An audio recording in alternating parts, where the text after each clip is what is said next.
Hey everyone and welcome to my channel.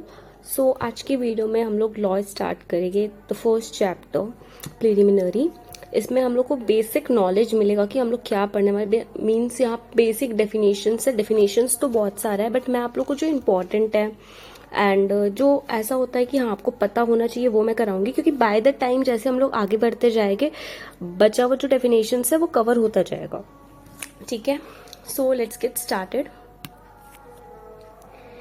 इधर intro दिया हुआ है कि कंपनीज एक्ट क्या है, कब आया है and everything which is not so important. आपने फाउंडेशन में भी ये किया हुआ होगा। एंड इधर से हम लोग देखते हैं short title, extent, commencement and application. So इधर अपन देखते हैं जो सेक्शन 1 है ना कंपनीज एक्ट का, वो डील करता है title of the act. That means section 1 tells us about कि कंपनीज एक्ट का नाम क्या है। तो क्या है कंपनीज एक्ट का नाम? Companies act 2013। फर्दर हमको सेक्शन बताता है कि ये जो हमारा एक्ट है वो कहाँ कहाँ एप्लीकेबल है। मीन्स जो हमारा कंपनीज एक्ट है ना वो किधर किधर एप्लीकेबल है, हमको एक्ट वो भी बताता है, जो कि हम लोग देखेंगे आगे। ये देखिए, सो कंपनीज एक्ट हमारा कहाँ कहाँ एप्लीकेबल है? इंश्योरेंस कंपनी में। लेकिन अगर इंश्योरेंस कंपनी का खुद का जो एक्ट है वो अगर साइलेंट है तो वहां पे कंपनीज एक्ट लगेगा। अदरवाइज पहला प्रिविलेज हम लोग किसको देंगे? इंश्योरेंस कंपनी का जो खुद का एक्ट है। बैंकिंग कंपनी के केस में भी सेम केस है। एंड कंपनी जो कि इंगेज है इलेक्ट्रिसिटी का जनरेशन के लिए एंड सप्लाई के लिए, सेम केस उसके साथ भी है। कोई भी अदर कंपनी जो कि गवर्न किया जाता है किसी स्पेशल एक्ट के थ्रू, उसके साथ भी सेम केस है। पहले हम लोग प्रिविलेज देंगे किसको? वो स्पेशल एक्ट को पहले प्रायोरिटाइज करेंगे एंड देन अगर वो स्पेशल एक्ट तुम्हारा साइलेंट है तो फिर हम लोग कंपनीज एक्ट को फॉलो करेंगे। ठीक है, एंड कोई भी बॉडी कोऑपरेट जो कि सेंट्रल गवर्नमेंट ने नोटिफाई किया है। ठीक है,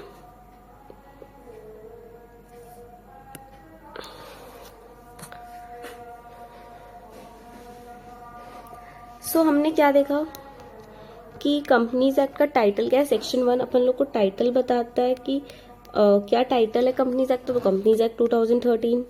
एक्सटेंट मतलब कहाँ कहाँ ये कंपनीज एक्ट 2013 लगेगा? पूरे के पूरे इंडिया में लगेगा। वो हमको बताता है कि कब कॉमेंस हुआ, मतलब कंपनीज एक्ट लागू कब हुआ। एंड एप्लीकेशन जो कि मैं आपको बता दी, इंश्योरेंस कंपनी, कंपनीज पे, बैंकिंग कंपनी पे, इलेक्ट्रिसिटी कंपनी पे, या कोई भी कंपनी जो कि स्पेशल एक्ट के द्वारा गवर्न किया गया है, या फिर कोई भी ऐसा बॉडी कॉर्पोरेट जिसको सेंट्रल गवर्नमेंट ने बोला है।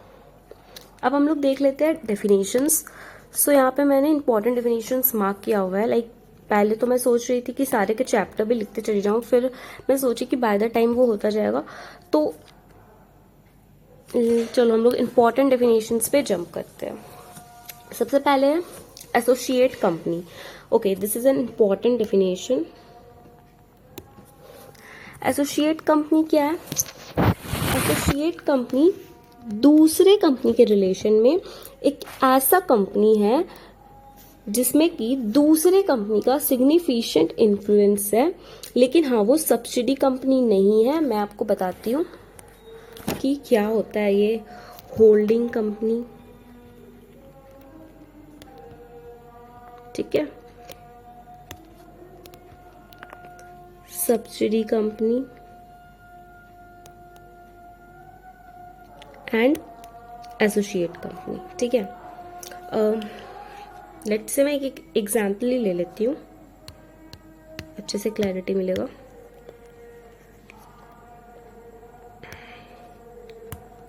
लेट्स से एक ए लिमिटेड एक कंपनी है, ठीक है, एंड एक बी लिमिटेड कंपनी है। ए लिमिटेड ने ना बी लिमिटेड का 75% शेयर खरीद के रखा हुआ है। ठीक है, एंड जो बी लिमिटेड है वो सी लिमिटेड का 25% शेयर परचेज करके रखा हुआ है। ठीक है, सो यहाँ पे जो ए लिमिटेड है ना, ये जो ए लिमिटेड है वो क्या कर रहा है? बी लिमिटेड को वो होल्ड कर रहा है बी लिमिटेड को। तो this A limited is nothing but a holding company. And this B limited, अगर हम लोग इसका बात करें, बी लिमिटेड का बात करें, तो जो बी लिमिटेड है, ठीक है, ये जो बी लिमिटेड है ना, ये कंट्रोल किया जा रहा है किसके थ्रू कंट्रोल किया जा रहा है ये बी लिमिटेड? बी लिमिटेड को कौन कंट्रोल कर रहा है? ए कंट्रोल कर रहा है। ये देखो, इसके द्वारा कंट्रोल हो रहा है ना बी लिमिटेड। ये नहीं बोलना है कि सी लिमिटेड के द्वारा कंट्रोल, नहीं, ये वाला केस को एक बार हम लोग इग्नोर करते हैं, हम लोग सिर्फ इस केस के तरफ ध्यान देंगे, ये वाले केस की तरफ, ठीक है, इस केस की तरफ ध्यान देंगे। तो जो ए लिमिटेड है वो बी लिमिटेड को कंट्रोल कर रहा है, होल्ड कर रहा है, तो उसको होल्डिंग कंपनी बोलेंगे, ठीक है। एंड ये जो बी लिमिटेड है वो किसके द्वारा कंट्रोल हो रहा है मैम? वो ए लिमिटेड के द्वारा कंट्रोल होता है। So this B limited will known as subsidy company in this case, ठीक है। अभी नेक्स्ट केस लेते हैं। लेट्स से जो ये बी लिमिटेड है ना, वो किसको कंट्रोल कर रहा है? सी लिमिटेड को कंट्रोल कर रहा है। उसके पास 25% शेयर है सी लिमिटेड का। इस केस में कितना परसेंट शेयर था? 75, विच इज मोर देन 50%, ठीक है, 1/2 से ज्यादा है। अगर कोई कंपनी दूसरे कंपनी को होल्ड कर रहा है, 50% से ज्यादा होल्ड कर रहा है, तो ये जो कंपनी है वो होल्डिंग कंपनी हो जाएगा। एंड सेकेंड, जिसको होल्ड किया जा रहा है वो सब्सिडी कंपनी हो जाएगा, ठीक है।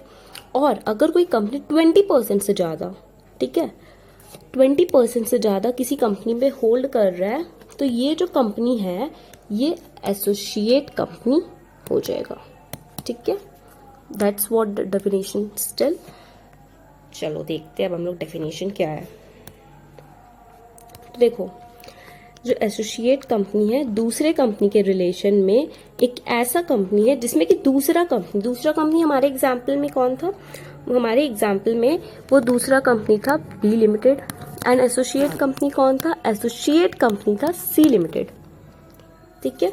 जिसमें कि जो दूसरा कंपनी है वो सिग्निफिकेंट इन्फ्लुएंस रखता है। ये जो सिग्निफिकेंट इन्फ्लुएंस है, इसका डेफिनेशन हम लोग आगे देखेंगे कि 20% से ज्यादा होता है, ठीक है, 20% या 20% से ज्यादा होता है। बट अभी यहाँ डेफिनेशन में कौन सा वर्ड यूज किया गया है? Significant influence. सो जो ये जो बी लिमिटेड है इसका सिग्निफिकेंट इन्फ्लुएंस है सी लिमिटेड में। कितना था हमारे एग्जाम्पल में? 25% था, विच इज मोर देन और विच इज मोर देन 20%। लेकिन हमको 20% और 20% से ज्यादा चाहिए होता है सिग्निफिकेंट इन्फ्लुएंस के लिए। तो सिग्निफिकेंट इन्फ्लुएंस होल्ड करता है बी लिमिटेड सी लिमिटेड में, but which is not a subsidy company of the company having such influence and includes a joint venture company, ठीक है। और बोल रहा है कि ये जो सी लिमिटेड है ना, वो सब्सिडी नहीं होना चाहिए बी का, वो एसोसिएट तभी माना जाएगा जब उसमें significant influence B limited hold करेगा। और बी लिमिटेड कब सिग्निफिकेंट इन्फ्लुएंस होल्ड करेगा? जब 20% या 20% से ज्यादा वोटिंग राइट हो या फिर शेयर्स को बेसिकली कंट्रोल कर रहा हो, ठीक है। लेकिन ये सी लिमिटेड को हम लोग एसोसिएट नहीं बोलेंगे अगर ये जो बी लिमिटेड है वो इसमें इस सी लिमिटेड में 50% या 50% से ज्यादा शेयर होल्ड कर रहा है। अगर 50 को टच किया कि 50% शेयर्स खरीद लिया है तो एसोसिएट गया भाड़ में, फिर हमारा सब्सिडी कंपनी कहलाएगा, ठीक है। दैट्स व्हाट डेफिनेशन हमें बोलता है। तो एसोसिएट कंपनी क्या है? दूसरे कंपनी के रिलेशन में ये दूसरा कंपनी का सिग्निफिकेंट इन्फ्लुएंस होगा, लेकिन हाँ वो वो कंपनी तुम्हारा एसोसिएट नहीं कहलाएगा अगर वो सब्सिडी कंपनी है इस कंपनी का, ठीक है। सिग्निफिकेंट इन्फ्लुएंस क्या होता है? Means control of at least 20% of total voting power और control of a participation in business decision under an agreement. तो क्या बताया मैंने? सिग्निफिकेंट इन्फ्लुएंस,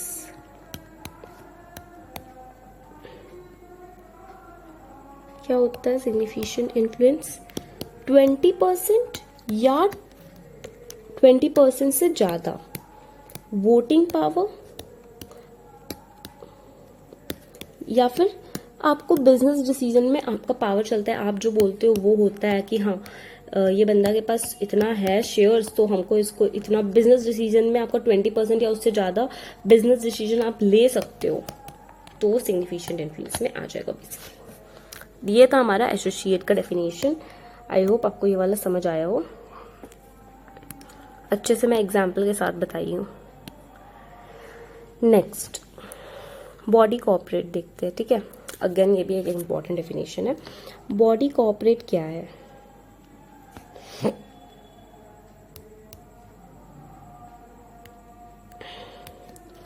इंक्लूड करता है कंपनी जो कि इनकॉर्पोरेट हुआ है इंडिया के बाहर, बट इंक्लूड नहीं करता है।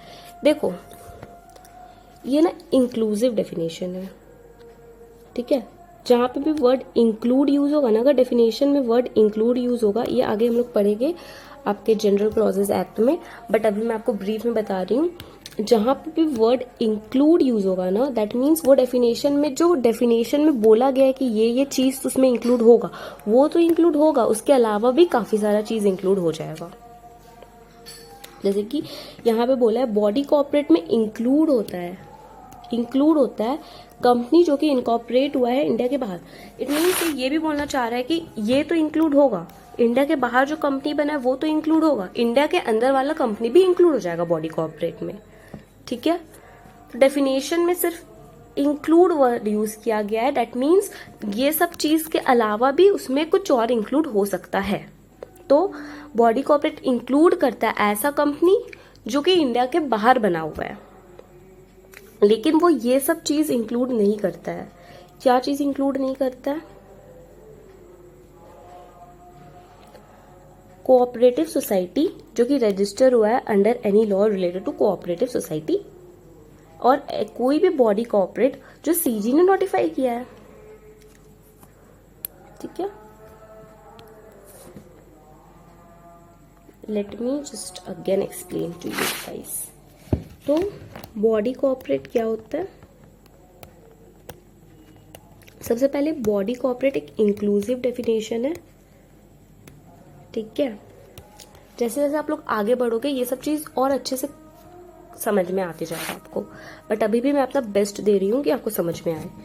तो ये एक इंक्लूसिव डेफिनेशन है। ये बोलता है कि ऐसा कंपनी जो कि इंडिया के बाहर इनकॉर्पोरेट हुआ है वो इसमें इंक्लूड हो जाएगा, लेकिन इसमें क्या क्या चीज इंक्लूड नहीं होगा मैम? कोऑपरेटिव सोसाइटी जो कि कोऑपरेटिव सोसाइटी एक्ट के द्वारा गवर्न किया गया है वो इंक्लूड नहीं होगा, और सीजी ने जो नोटिफाई किया है ना, सीजी ने कोई बॉडी कॉर्पोरेट, तो वो भी हमारा इसमें इंक्लूड नहीं होगा, ठीक है।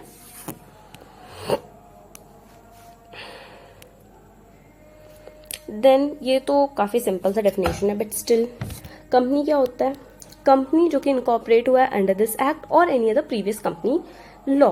प्रीवियस कंपनी में हमारे पास जैसे कि 1956 में एक कंपनीज एक्ट था ना, कंपनीज एक्ट 1956, अगर उसमें भी कुछ बना हुआ है तो वो भी कंपनी ही बोला जाएगा। तो कंपनी जो कि इनकॉर्पोरेट हुआ है under this act, this act बोले तो कंपनीज एक्ट 2013। प्रीवियस में बोले तो जो इसके 2013 से पहले जो कंपनी था, जैसे कि 1956 वाला, ठीक है। Company limited by guarantee. आप लोग आगे भी आई थिंक ये पढ़ोगे चैप्टर 4 में, तो मैं वहां पे अच्छे से डिटेल में ये बता दूंगी। ये सब भी आप लोग चैप्टर 4 में पढ़ोगे, सो वहां पे मैं डिटेल में ये सब कवर करूंगी।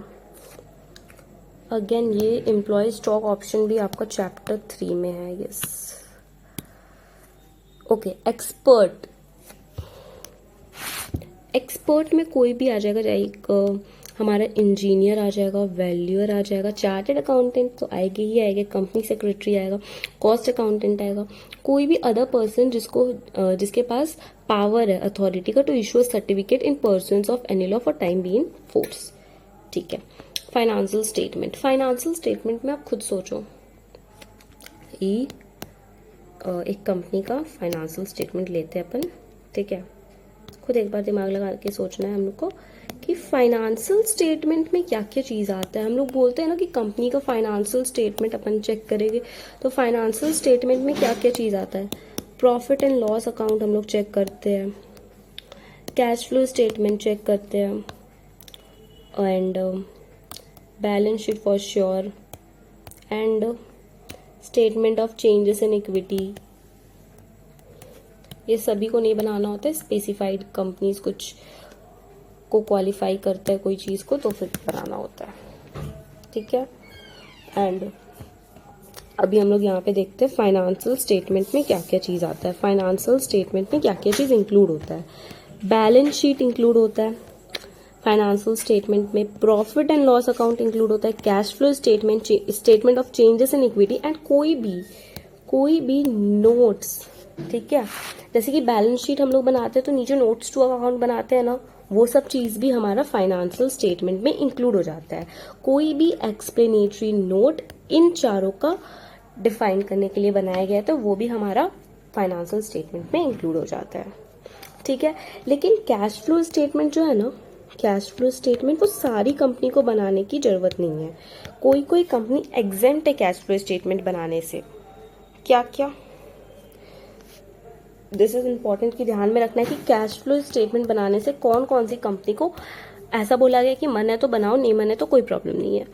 OPC, small company, dormant company, private company, startups, ठीक है, may not include cash flow. मन है तो तुम लोग चाहो तो तुम लोग इंक्लूड मत करो, कोई इशू नहीं है, ठीक है। कौन कौन सी कंपनी को? Small company, dormant company, OPC and private startups, ठीक है।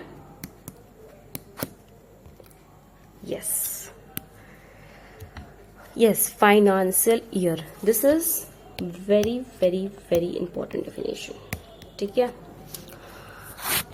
ध्यान देना है। Financial statement in relation to any company या फिर बॉडी कॉर्पोरेट मीन्स पीरियड जो कि एंड कर रहा है 31st day of March every year and where it has been incorporated on or after the 1st day of January, the period ending on 31st day of March of the following year. Let's say example लेते हैं। Let's say एक ए limited है, ठीक है। ये जो ए limited है वो कब फॉर्म हुआ? लेट्स से वो 31st या 1st ऑफ नवंबर 2024, ठीक है, 1st ऑफ नवंबर 2024। तो ये 31st दिसंबर 24 से पहले ही बना है, राइट, नो डाउट। 31st दिसंबर 24 से पहले बना है, तो इसका जो फाइनेंशियल ईयर है वो कब खत्म होगा? 31st मार्च 2025 में खत्म होगा, ठीक है। नेक्स्ट एक एग्जाम्पल लेते हैं कि लेट्स से बी लिमिटेड है। ये जो बी लिमिटेड है ना वो कब इनकॉर्पोरेट हुआ है? ये जो बी लिमिटेड है वो इनकॉर्पोरेट हुआ है 2nd of Jan 2025। तो इसका जो फाइनेंशियल ईयर एंड हुआ ना वो 31st of March 2025 को नहीं होगा, ये होगा हमारा एंड 31st of March 2026 को, ठीक है। That's what I want to tell. तो बेसिकली डेफिनेशन में ये बोला गया है कि कोई भी कंपनी या बॉडी कॉर्पोरेट बनी है ना तो उसका जो पीरियड एंड होगा वो 31st मार्च को होगा, हर साल के 31st मार्च को होगा। लेकिन अगर कोई कंपनी 1 जनवरी या 1 जनवरी से बाद में, यानी कि बेसिकली 31st दिसंबर के बाद बनी है ना, तो उसका जो फाइनेंशियल ईयर एंड होगा ना वो फॉलोइंग 31st मार्च को होगा। डेट मीन्स इस साल में नहीं होगा, उसके नेक्स्ट वाले साल में होगा, जैसे कि हमारा बी लिमिटेड में हुआ था। तो जो बी लिमिटेड था ना वो 2nd जैन को बना था, तो उसका जो पीरियड एंड होगा ना वो 31/3/25 को नहीं होके वो 31/3/26 को होगा, ठीक है। दैट इज इट, बस। गवर्नमेंट कंपनी तो आई थिंक पता होगा कि ऐसा कंपनी जिसमें कि नॉट लेस देन 51%, मतलब 51% या 51% से ज़्यादा का जो शेयर्स है ना वो गवर्नमेंट हेल्ड करे, चाहे वो गवर्नमेंट तुम्हारा स्टेट गवर्नमेंट हो, चाहे वो तुम्हारा सेंट्रल गवर्नमेंट हो, राइट। चाहे वो तुम्हारा सेंट्रल और स्टेट मिलके होल्ड करे, नो प्रॉब्लम, या फिर आपका एक या एक से ज्यादा स्टेट गवर्नमेंट मिलके होल्ड करे, मतलब गवर्नमेंट का 51% शेयर या उससे ज्यादा होने से मतलब है बस।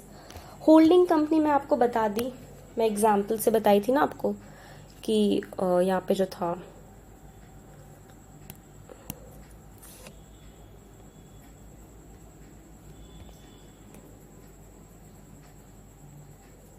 जस्ट मेरे को ढूंढने दो, कहाँ चला गया।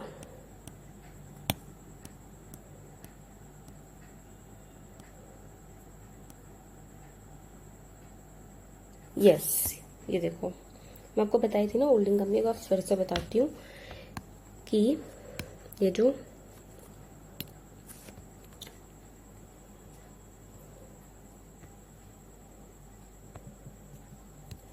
ये जो ए लिमिटेड है,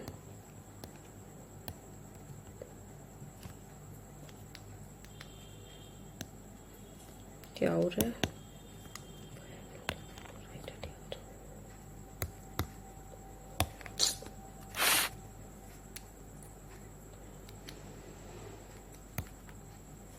ये जो ए लिमिटेड है ना, ये ए लिमिटेड होल्ड करता है बी लिमिटेड में लेट्स से 51% शेयर। तो ये जो ए लिमिटेड है वो होल्डिंग कंपनी कहलाएगा बी लिमिटेड का, दैट्स इट। तो अभी डेफिनेशन देखते हैं हम लोग। Holding company in relation to one or more another company. Holding company दूसरे कंपनी के रिलेशन में एक ऐसा कंपनी है जिसमें कि of which such company are subsidy company. तो जो ये होल्डिंग कंपनी है ये दूसरे कंपनी को क्या कर रही है, ये होल्डिंग कंपनी दूसरे कंपनी को होल्ड कर रही है। तो ये हो गया हमारा सब्सिडी कंपनी, ये हो गया हमारा होल्डिंग कंपनी। अभी ये ऐसा नहीं है कि सिर्फ एक को ही होल्ड कर सकती है, इतना नंबर को, मतलब जो भी हमारा एक्ट में स्पेसिफाई किया गया है ना उतना नंबर तक वो होल्ड, मतलब वेट,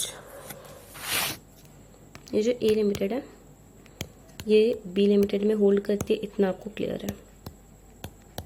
अभी जरूरी नहीं है कि सिर्फ ये बी लिमिटेड में ही होल्ड करे, ये सी लिमिटेड में भी होल्ड करती है, कर सकती है, कोई दिक्कत नहीं है, ठीक है।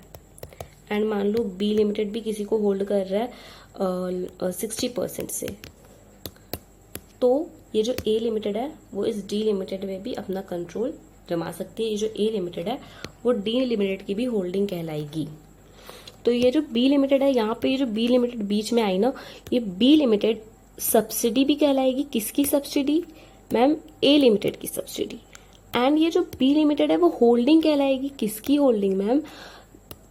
डी लिमिटेड की, ठीक है। एंड ये जो डी लिमिटेड है वो सब्सिडी कहलाएगा। किसका? ए लिमिटेड का भी वो सब्सिडी है एंड वो बी लिमिटेड का भी सब्सिडी है। दैट्स इट, बस इतना सा है। एंड ये जो लेयर है कि ए लिमिटेड बी लिमिटेड को कंट्रोल करता है, बी लिमिटेड डी लिमिटेड को कंट्रोल करता है, तो ए लिमिटेड भी डी लिमिटेड को कंट्रोल कर रहा है। ये जितना स्पेसिफाई किया गया है एक्ट में उतना तक चलेगा कि डी लिमिटेड अगर ई लिमिटेड को कंट्रोल करता है तो ए लिमिटेड भी इनडायरेक्टली कंट्रोल कर रहा है ई लिमिटेड को। ए लिमिटेड भी ई लिमिटेड का होल्डिंग बन जाएगा।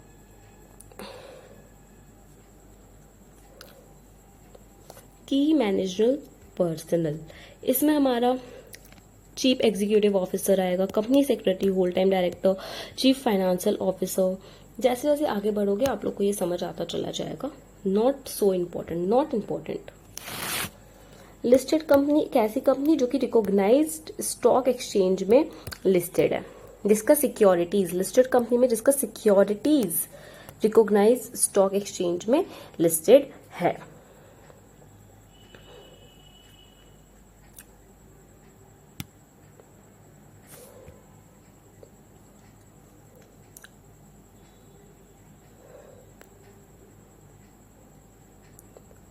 यस, ओपीसी, ओपीसी मतलब वही 1% कंपनी, ऐसा कंपनी जिसमें एक ही पर्सन मेंबर होगा, दैट्स इट।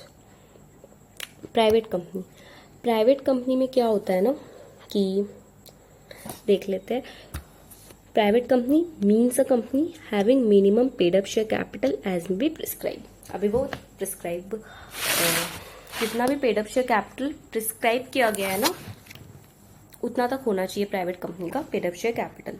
और उसका आर्टिकल्स में ये लिखा होना चाहिए कि हाँ ये रिस्ट्रिक्ट करता है right to transfer its shares.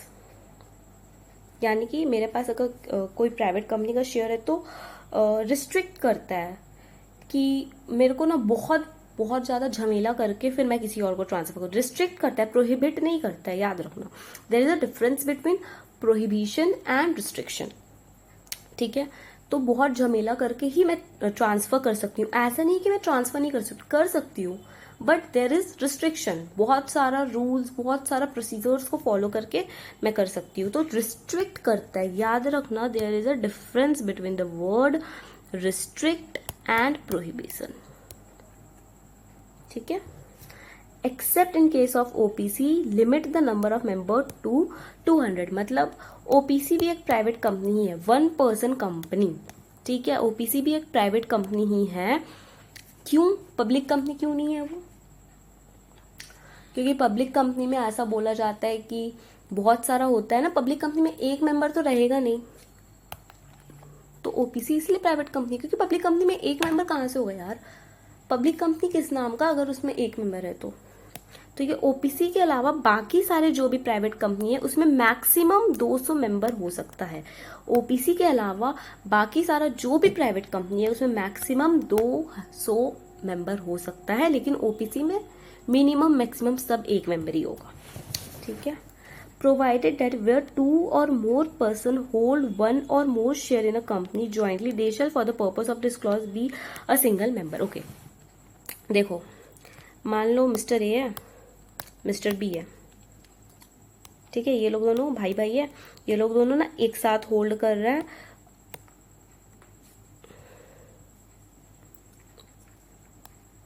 ये लोग दोनों एक साथ होल्ड कर रहे हैं let's say 20 shares.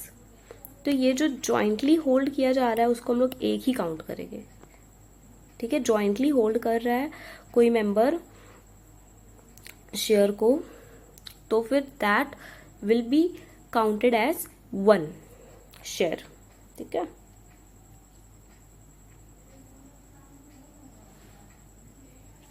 I mean sorry, ये लोग दोनों 2 जन मिल के होल्ड कर रहा है ना, लेकिन हम लोग इसको काउंट करेंगे कि ये एक ही बंदा है, 2 बंदा काउंट नहीं करेंगे, ठीक है। ये लोग दोनों को मिला के एक ही बंदा काउंट होगा। जॉइंटली अगर होल्ड कर रहा है तो फिर चाहे तुम 1 जन हो, चाहे 2 जन हो, चाहे 3 जन हो, तुमको एक ही काउंट किया जाएगा। ए बी सी तीनों जन मिलके होल्ड कर रहे हैं, लेकिन for the purpose of counting the number of member हम लोग ये तीनों को एक इंसान ही मानेंगे, ठीक है। तो अगर ये तीनों होल्ड कर रहा है तो एक इंसान बना, तो 200 मैक्सिमम हो सकता है। एक गया, एक को ये रहा, ये लोग एक, फिर 199 और इंसान हम लोग ले सकते हैं, मेंबर ले सकते हैं। एंड ये सब इंसान को हम लोग ट्रीट नहीं करेंगे मेंबर। प्रोवाइडेड फर्दर दैट जो कि कंपनी का एम्प्लॉयमेंट में है, लेट्स से कंपनी का एम्प्लॉय ने एक शेयर खरीद के रखा हुआ है, तो वो जो एम्प्लॉय है ना उसको हम लोग मेंबर ट्रीट नहीं करेंगे, मतलब उसको एज अ मेंबर काउंट नहीं करेंगे, ठीक है। और पर्सन जो कि पहले एम्प्लॉयमेंट में था, कंपनी का पहले वो एम्प्लॉयमेंट में था और जब वो कंपनी में काम करता था ना तभी वो शेयर खरीदा है और अभी तक वो शेयर को होल्ड करके रखा हुआ है, तो फिर हम लोग उस इंसान को भी काउंट नहीं करेंगे एज अ मेंबर, ठीक है। तो जो अभी एम्प्लॉयमेंट में है उसको भी काउंट नहीं करेंगे, एंड वो पहले एम्प्लॉयमेंट में तब था ना, तब वो शेयर खरीद के रखा था, उसको भी काउंट नहीं करेंगे। लेकिन एम्प्लॉयमेंट छोड़ देने के बाद, कंपनी का काम छोड़ देने के बाद वो शेयर खरीदा है ना तो काउंट करेंगे। एम्प्लॉयमेंट में था तब खरीदा है तो फिर काउंट नहीं करेंगे, लेकिन एम्प्लॉयमेंट छोड़ देने के बाद खरीदा है ना तो काउंट करेंगे। इधर सिर्फ इतना बोला है कि कंपनी का एम्प्लॉय अगर शेयर होल्ड करता है तो उसको हम लोग मेंबर में काउंट नहीं करेंगे, एंड अगर कंपनी का फॉर्मल एम्प्लॉय यानी कि जो छोड़ चुका वो एम्प्लॉय खरीदा था शेयर जब वो कंपनी में काम करता था तब, तो भी वो मेंबर की तरह काउंट नहीं होगा। एंड ये मैं आपको बताई थी ना कि रिस्ट्रिक्ट करता है कि हम लोग शेयर को ट्रांसफर नहीं कर सकते, right to share transfer. And अभी देखो वो प्रोहिबिट करता है, मतलब तुम कर ही नहीं सकता है, प्रोहिबिशन लगा हुआ है, तुम चाहे कुछ भी कर लो तुम ये काम नहीं कर सकता। या तुम पब्लिक से इनवाइट नहीं कर सकता है सिक्योरिटीज खरीदने के लिए, तुम सब्सक्रिप्शन नहीं दे सकता कि आओ मेरा कंपनी का शेयर खरीदो, पब्लिक को तुम नहीं बोल सकता है। तो प्रोहिबिट, तुम कितना ही हाथ पैर मारो तुम ये काम नहीं कर सकता है कि पब्लिक को बोलेगा कि मेरा शेयर खरीद लो, ना बेटा ना, this is not allowed in case of private company. Public company बहुत सिंपल है, जो प्राइवेट कंपनी नहीं होता है वो होता है पब्लिक कंपनी, एंड जिसका minimum paid up share capital prescribe किया गया है कंपनीज एक्ट में, that's it, not at all important. Related party भी आप लोग आगे जाते जाते समझोगे, एंड आप लोग अकाउंट्स में भी आई गेस AS 18 में ये वाला पढ़ोगे।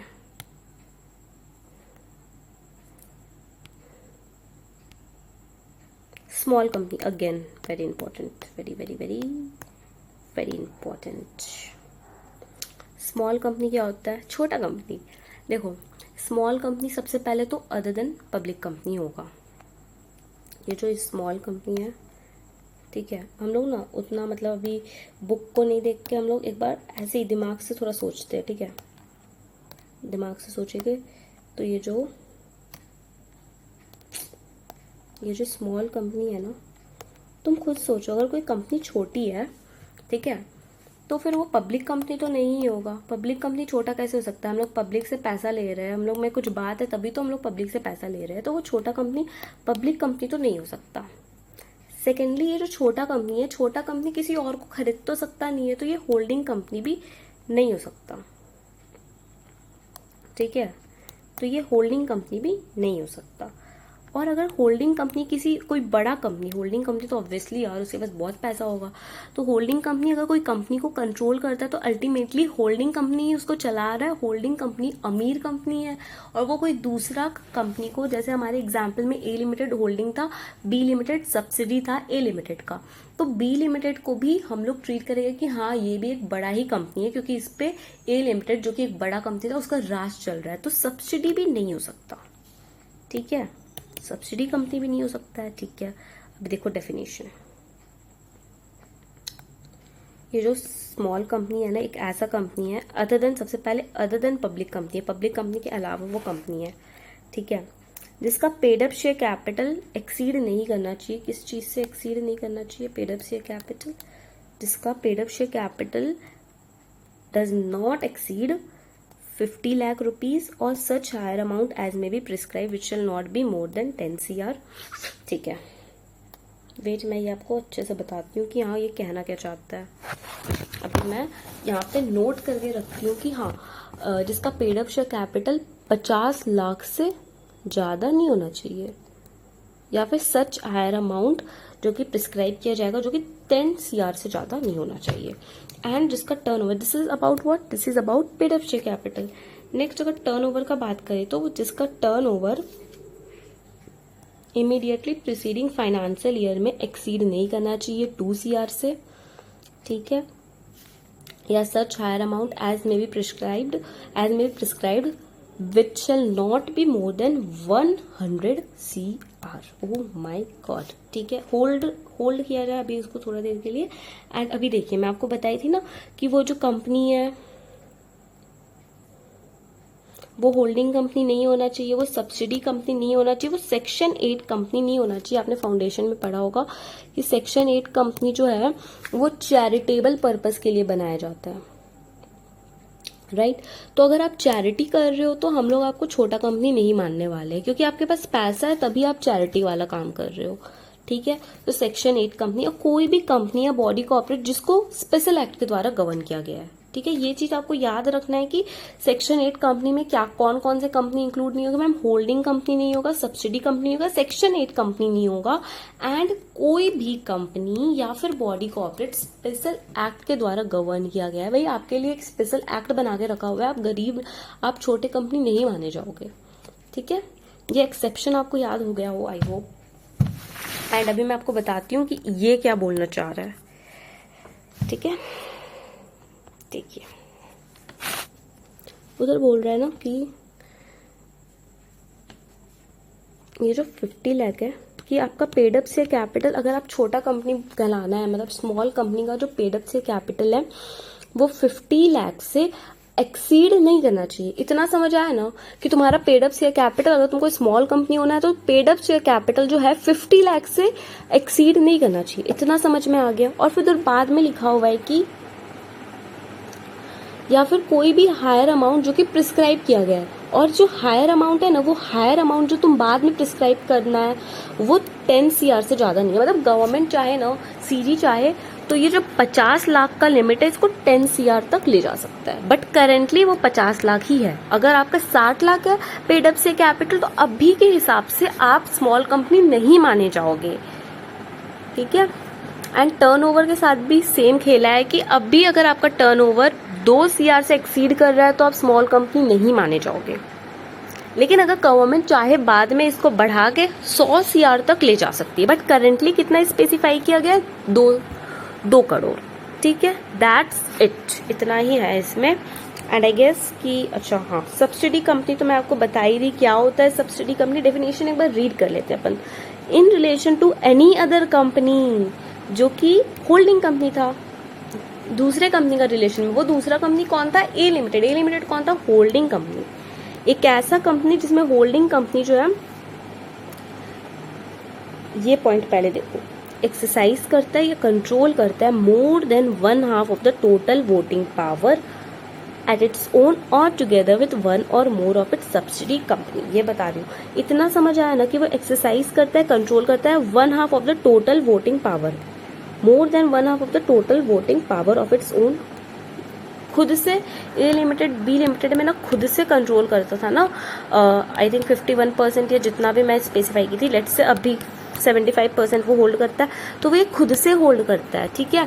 अभी मान लो कि ए लिमिटेड जो है बी लिमिटेड में 60% होल्ड करता है, एंड बी लिमिटेड जो है सी लिमिटेड में 25% होल्ड करता है, ठीक है। एंड ए लिमिटेड जो है सी लिमिटेड में कितना होल्ड करता है, let's say A limited 31% hold करता है। तो 31 + 25 अगर हम लोग ऐड करेंगे तो इट्स मोर देन 50। तो वो इनडायरेक्टली होल्ड कर लिया, 50% से ज़्यादा सी लिमिटेड में ए लिमिटेड होल्ड किया इनडायरेक्टली। बी लिमिटेड के साथ मिला के वो 50% से ज़्यादा होल्ड कर लिया। तो जो सी लिमिटेड है ना, वो ए लिमिटेड का भी सब्सिडी कहलाएगा। That means A limited C limited का भी सब्सिडी कहलाएगा, ए लिमिटेड सी लिमिटेड का भी होल्डिंग कहलाएगा, आई एम सॉरी। तो टुगेदर विथ 1 और more of it subsidy come, that's it. और यहाँ पे देखो ये लिखा हुआ है कंट्रोल करता है composition of board of director. ये क्या बोल रहा है कि बोर्ड ऑफ डायरेक्टर में भी तुम्हारा चलता है कि मान लो 10 डायरेक्टर है कंपनी में, तो होल्डिंग कंपनी कहला सकता है अगर ये 10 में से let's say more than 50%, let's say 7 board of director को ये कंट्रोल कर रहा है, तो तभी भी ये होल्डिंग कंपनी कहला जाएगा, ठीक है। That's it. आई थिंक हम लोग ने कर लिया है सारा के सारे डेफिनेशंस को। एक बार हम लोग क्वेश्चंस देख लेते हैं कि कैसे आता है क्वेश्चंस, ठीक है। ये देखो, एक कंपनी है प्राइवेट लिमिटेड जिसका paid up share capital 2 CR है, टर्नओवर 60 CR है, ठीक है। हमको एक्सप्लेन करो तुम मीनिंग स्मॉल कंपनी का, और मेरे को बताओ कि क्या ये कंपनी स्मॉल कंपनी है कि नहीं, ठीक है। तो स्मॉल कंपनी का डेफिनेशन क्या होता है, small company is not a public company and जिसका पेड अप शेयर कैपिटल, यहाँ मैं लिखूँ क्या डेफिनेशन लिखूँ, तो देखो ये जो small company, I don't know मेरा पेन क्यों नहीं वर्क कर रहा, जो स्मॉल कंपनी है सबसे पहले पब्लिक कंपनी नहीं होना चाहिए, ठीक है। इसका पेड अप शेयर कैपिटल क्या था, 50 लाख, लेकिन बाद में और सच हायर अमाउंट एज में भी प्रिस्क्राइब, लेकिन वो हायर अमाउंट 10 CR तक होना चाहिए, तो 50 लाख है। करंटली कितना पेड अप शेयर कैपिटल है, 50 लाख। एंड क्वेश्चन में देखो, क्वेश्चन में पेड अप शेयर कैपिटल कितना दिया गया बच्चों, क्वेश्चन में पेड अप शेयर कैपिटल हम लोग को 2 CR दे दिया। भाई लिमिट हमारा 50 लाख का है, तुम 2 CR कैसे दे दिया, तो यहीं पे ये कट गया कि नहीं तुम स्मॉल कंपनी नहीं है, ठीक है। टर्नओवर 60 CR, और हमको टर्नओवर कितना चाहिए था, टर्नओवर हमको चाहिए था 2 CR I guess, right? Let me just check. 2 CR चाहिए था टर्नओवर।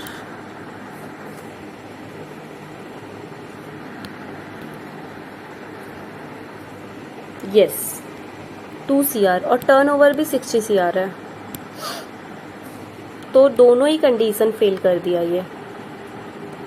तो ना ही वो मेरा पेड अप शेयर कैपिटल वाला कंडीशन फुलफिल किया और ना ही मेरा टर्नओवर वाला कंडीशन फुलफिल किया। तो it's not a small company, small company नहीं है।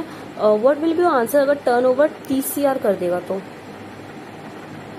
मैम 30 CR कर देने के बाद भी कुछ नहीं हो सकता, क्योंकि उसका पेड अप से कैपिटल तो 2 CR ही है ना। तो हम लोग उसका आंसर देखते हैं। ये देखो, पहले स्मॉल कंपनी को डिफाइन करा गया है, एंड स्मॉल कंपनी का डेफिनेशन में इस चीज़ को भी इंक्लूड करना है, एक्सेप्शन को भी, ठीक है।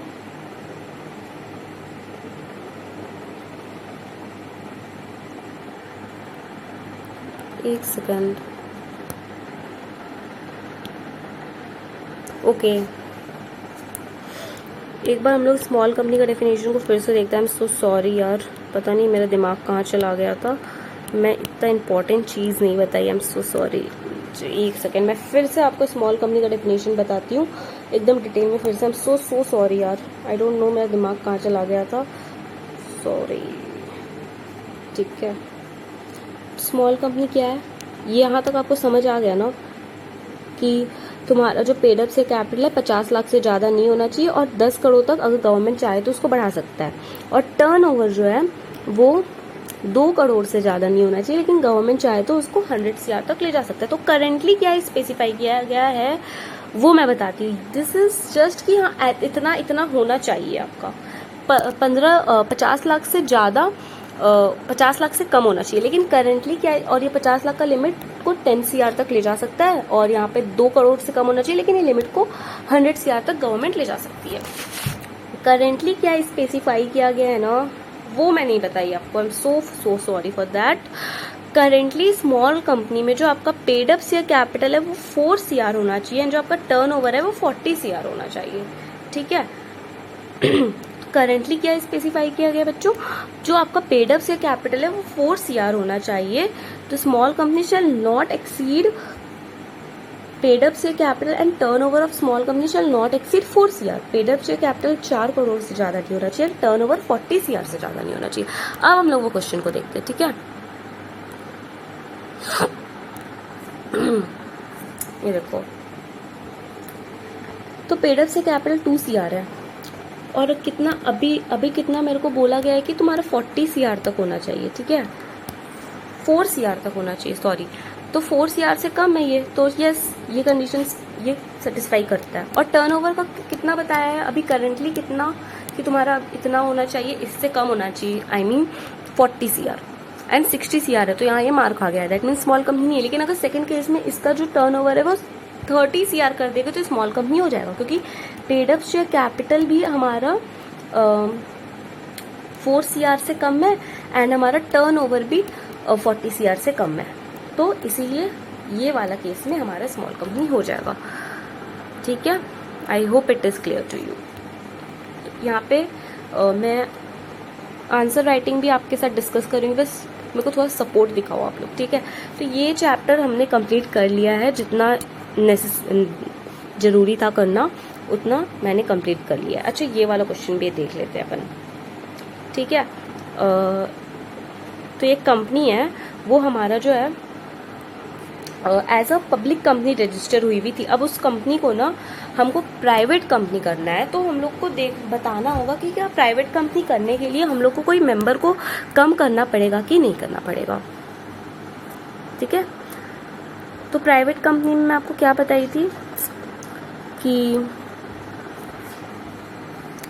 प्राइवेट कंपनी में 200 मैक्सिमम मेंबर हो सकता है। तो यहाँ पे देखो, director and there relative, director और रिलेटिव मिल के खरीद रहे हैं, ठीक है, शेयर। तो वो 50 का 50 ज्वाइंटली नहीं खरीद रहे हैं बच्चों, वो लोग अलग अलग ही खरीद रहे हैं।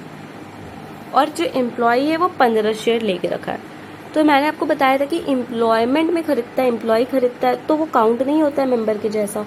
एक्स एम्प्लॉय जब वो लोग एम्प्लॉयमेंट में था, ये लोग भी काउंट नहीं होगा। 5 कपल होल्ड कर रहा है, ठीक है, एक लेट से ए बी है, एक सी डी है, एक ई एफ है, जी एच है, आई जे है। ये लोग 5 कपल हैं, ये लोग होल्ड कर रहे हैं, दैट मीन्स ये लोग के पास 10 शेयर्स है। तो अब मैं क्या बोली थी कि ज्वाइंटली होल्ड कर रहा है, देखो ज्वाइंटली वर्ड यूज किया गया, ज्वाइंटली होल्ड कर रहा है, इसीलिए ये जो 10 है ना, इसको हम लोग 10 नहीं काउंट करके हम लोग इसको 5 काउंट करेंगे। और बचा हुआ इंसान 145 होल्ड कर रहा है, तो ठीक है काउंट करो 145 को, तो 145 ही लेंगे, 145 + 5 + 50 तो 200 है। तो no need to decrease the member, सही चल रहा है, 200 मेंबर है आपका तो चलता है। तो यस, प्राइवेट कंपनी ये बन सकता है एंड मेंबर